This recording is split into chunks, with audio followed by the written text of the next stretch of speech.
It's an intense life until you find a life with purpose. Living is one of the rarest things in the world because most people merely exist. There's a quote by Martin Luther King Jr. that I absolutely love. He said, "If a man hasn't discovered something that he will die for, he isn't fit to live." I believe many of us aren't walking a path. We are stuck in a routine. We confuse comfort with peace, belief with faith, wealth with blessing, and existence with life. Your future has more to do with how you are than with how things are. Think about this. God loved his only son, yet he allowed him to go through unimaginable pain so that we could be here. And sometimes we question God for not sparing us from things he didn't even spare Jesus from. Jesus was humiliated. Jesus was betrayed. Jesus was exposed. Jesus was shamed. They tore his clothes. They looked away from him. He asked for water. They gave him vinegar.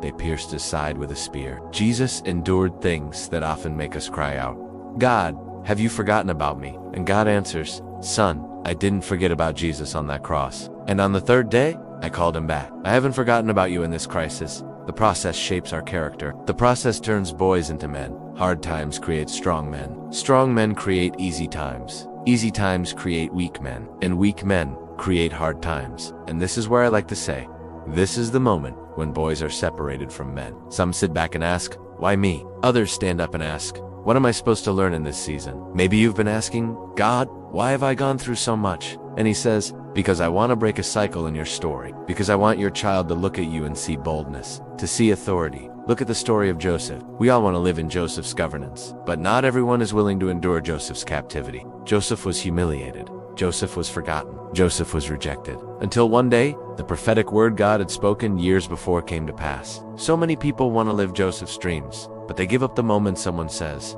"That'll never happen." Joseph's own brothers said that. His years in prison said that. His years of being forgotten said that. It won't happen. But deep inside, there was still a voice saying, "I have not forgotten you." Understand this. Every problem is raw material for a new miracle. The problem isn't the problem. The real problem is a lack of faith.